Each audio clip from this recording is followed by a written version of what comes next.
ሰላም ውድ ተመልካቾች እንዴት ቆያችሁ? እኔ ጋር ሁሉ ሰላም ነው። እንኳን በሰላም ተመልሳችሁ መጣችሁ። አዳዲሶችም እንኳን በሰላም መጣችሁ እያልኩኝ ለቤቱ አዲስ ከሆናችሁ ሰብስክራይብ እያደረጋችሁ አዳዲስ ቪዲዮዎችን ይዤላችሁ መጥቻለሁ። አብረን እስኪ እናያለን እንወያያለን ማለት ነው። መልካም ቆይታ ይሁንላችሁ። እስኪ የመጀመሪያ ቪዲዮ ምንድነው?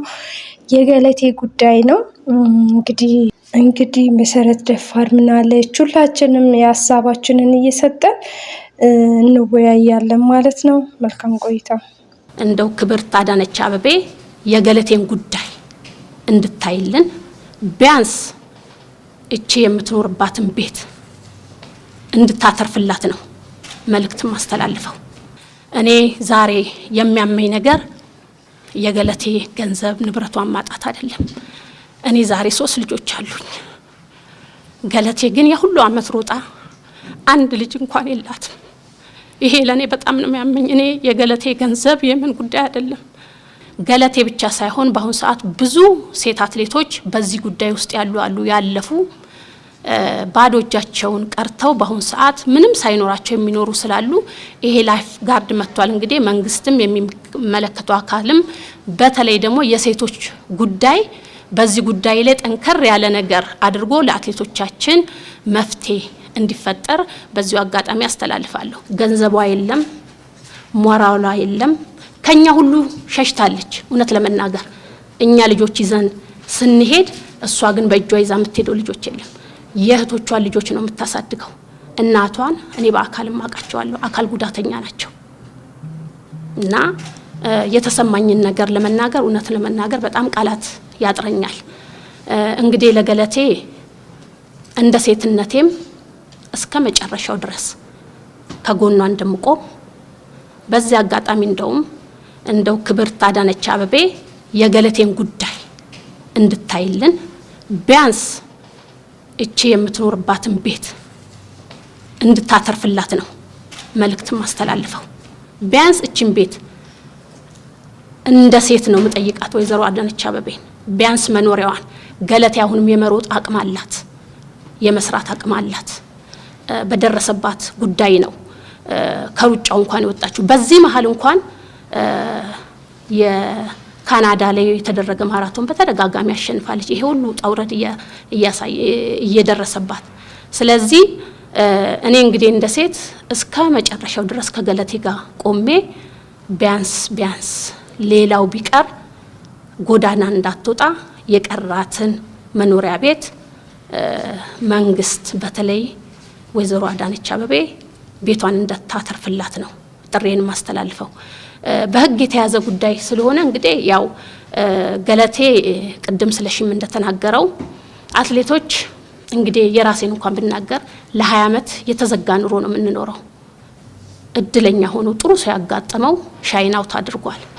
እንደ ገለቴ አይነቶቹ ግን ይሮጣሉ፣ ይመጣሉ፣ ገንዘባቸውን ይሰጣሉ፣ ባሌ አካሌ ብለው ውክልና ሙሉ ለሙሉ ይሰጣሉ። እነሱ ለመሮጥ ሲሄዱ ንብረታቸው በጎን ይሄዳል። ይሄ ሀቅ ነው፣ ምንም ውሸት የሌለው ነው። እናውቀዋለን ሁሉንም ነገር። የገለቴን ጉዳይ እኔ በደንብ ነው የማውቀው። በተወሰነ ማውርቻታለሁ። ልጅ ስለመውለድ ሁሉ አማክሬያታለሁ።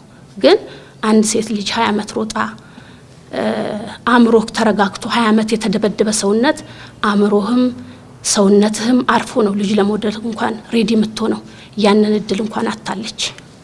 ትልቁ ነገር እኔ የሚያሳዝነኝ ገለቴ ከኛ በኋላ ብትመጣ ከ3 አመት በኋላ ብትመጣም ከኛ ብዙ እድሜ ርቀት ያላት አይደለችም።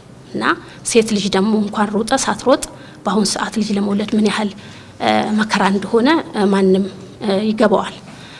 ስለዚህ እንግዲህ ስለ ገለቴ ማለት የምችለው ይሄንን ነው። ለወደፊቱ ግን ገለቴ ብቻ አይደለችም፣ ብዙ እኔ ትላንት ሲደወልልኝ የነበሩ ስልኮች ነበሩ ሌሎች አትሌቶች በጣም በሚያሳዝናችሁ ሁኔታ እንግዲህ እንደሰማችሁት ነው በትዳሯ ላይ ያጋጠማት ነገር ገለቴ በጣም የሚያሳዝን ነው። ለሀገራችን ብርቅዬ የምንላት ጥሩ አትሌት ሀገራችን ያስጠራች ወጣት ናት። አሁንም ቢሆን ደግሞ ፈጣሪ ሀቋን ያውጣላት እንባዋን ያብስላት ነው የምለው። ምንም ቃል የለኝም። ያው እንደምታዩት ነው ለፍተን አፈር ነው ሁሉም ነገር። ግን ከምንም በላይ ደግሞ እኔን ራሱ ያሳመመኝ ነገር ልጅ የላትም። በቃ ልጅ ታውቃላችሁ ኖሮዋችሁም ራሱ የሚወርስ ሰው ከሌለ ሰው በጣም ያማል። ግን ደግሞ ምንም ይሁን ምንም ደክማችሁ ለፍታችሁ በቃ ስቃይ አይተን ፍዳ በልተን አይተን ሰርተን ካመጣን በኋላ ደግሞ ስናጣው ሞር በጣም ከባድ ነው። ፈጣሪ አምላክ ሀቅሽን ያውጣልሽ የኔ ውድ እህት፣ ያውጣላት፣ ይመልስላት። እንደው እንግዲህ መንግስታችን የመንግስት አካላቶችም ተባብሮ እቺ ልጅ መፍትሄ እንደሚሰጧት ተስፋ እናደርጋለን። በቀጣይ የአርቲስት አንዷለም ጎሳ ምን ላይ ደረሰ የሚለውን ደግሞ አሰማችኋለሁ ማለት ነው። ከመሸ በአርቲስት አንዷለም ጎሳ ጉዳይ ሰበር መረጃ ተሰምቷል። ከእስር እንደተለቀቀ መረጃዎች እያመለከቱ ይገኛሉ። የህግ ባለሙያ አበባው ጌታ እንደ ምንጭ አድርገው እየጠቀሱ ያሉት ሚዲያዎች በሙሉ አርቲስት አንዷለም ጎሳ በእጮኛው ቀነኒ አዱኛ ህልፈት ህይወት ተጠርጥሮ ከ3 ወራት በኋላ ከእስር መፈታቱን የገለጹ ይገኛሉ። ለዚህም ማስረጃ አድርገው የሚያቀርቡት የህግ ባለሙያ አበባው ጌታና የአርቲስት አንዷለም ጎሳ ጠበቃ ባደረጉት የስልክ ልውውጥና እንዲሁም ጠበቃው ማረጋገጡን ተከትሎ ነው። ሰናይ ምሽት። አዲስ መረጃ ካረ ምናጋራችሁ ይሆናል። እንደሰማችሁት ነው እንግዲህ አንዷለም ተፈቷል። እንግዲህ ምንም መፍረድ አይቻልም። እንደው እግዚአብሔር አምላክ እሱ ፍርድ ይስጥ። ልጅቷ ገና በልጅነቷ ገና በምትሰራበት እድሜዋን የሄደችው ያማል። እውነት በጣም ነው የሚያመው። ግን ያው እንግዲህ እኛ ምንም ማድረግ አንችልም፣ ብዙ መናገር አይቻልም። ይሄ በጣም ፍርድ የተዛባበት ሀገር ምናምን እያልን እንግዲህ ብዙ ልናወራ እንችላለን። እግዚአብሔር አምላክ እሷንም ነፍሷን በአጸደ ገነት ያኑር፣ ቤተሰቦቿን ሞር ያጽናቸው እያልኩኝ በቀጣይ ደግሞ የጃኒን ጉዳይ ይዤላችሁ መጥቻለሁ። ጃኒ ምን አለች? ምን አረገች? እዛ ሺቲ ነው የሚለብሱት። ለምንድን ነው ማለት ለምንድን ነው የምትጠይቀኝ የሚሉ ችኮች ናቸው። ገባ? ለምን ጠይቃለሁ አይነት በርካታ ሰዎች ትናንትና ማታ ሌሊቱን ሙሉ ማለት ይቻላል ስመኝሽ ገብሩ ወይንም ደግሞ ጃኒ ስለ ድሬዳዋ ሺቲና ሴትነት ጋር ተያይዞ በላይቭ ቪዲዮ ላይ ከነ ናሆም ፎንቲ ከሚባለው ልጅ ጋር የለቀቀችውን ቪዲዮ ልካችሁልኛል። ቪዲዮውንም ተመልክቼዋለሁ። እንደ አንድ የድሬዳዋ ልጅ በጣም ልብ የሚሰብርና የሚያሳዝን ነው። ነገር ግን ከህግ አንፃር ምልበትን ነገር ስለሆነ የጠየቃችሁኝ ከህግ አንፃር ያለውን ነገር ብቻ ለማለት ነው የምወደው። እንግዲህ የጥላቻ ንግግርና ሐሰተኛ መረጃን ለማሰራጨት የሚከለክለውን አዋጅ 1185 2012 የወጣው ማለት ነው በሚመለከት በጾታ፣ በብሔር፣ በቡድን ወይንም ደግሞ በማህበረሰብ ላይ የሚሰነዘሩ እንደዚህ አይነት የጥላቻ ንግግሮች በህግ ዘንድ ያስጠይቃል። ይህንን በተመለከተ እንግዲህ አዋጁ ላይ በአንቀጽ 2 ንዑስ ቁጥር 2 እንዲሁም በአንቀጽ 4 እንዲሁም ደግሞ በአንቀጽ 7 ላይ ቅጣትን በሚደነግገው ላይ ቅጣቱ እንግዲህ ከ3 ዓመት ብሎም እስከ 5 ዓመት አሊያም ደግሞ በማህበረሰብ ወይ በቡድን ወይንም ደግሞ በጾታው ላይ የደረሰ ጉዳት ከሌለ በግዴታ ስራዎች ጭምር ሊያስቀጣ እንደሚችል ህጉ ይደነግጋል።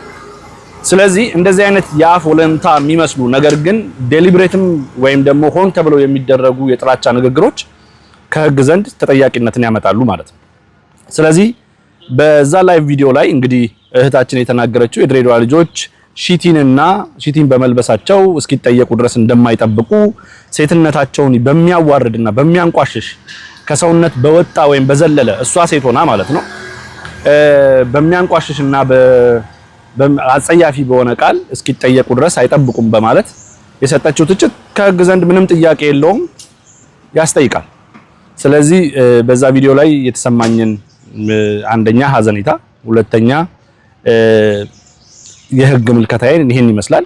ነገር ግን አንድ ነገር ማወቅ ያለበት ይቅርታ ብለናል፣ ይቅርታ ልንል ነው፣ ይቅርታ ይላሉ በሚል እንደዚህ አይነት የወንጀል ድርጊቶች ሊቋረጡ ይገባል ወይ የሚለውን ደግሞ በሌላ ቪዲዮ መጣበታለሁ።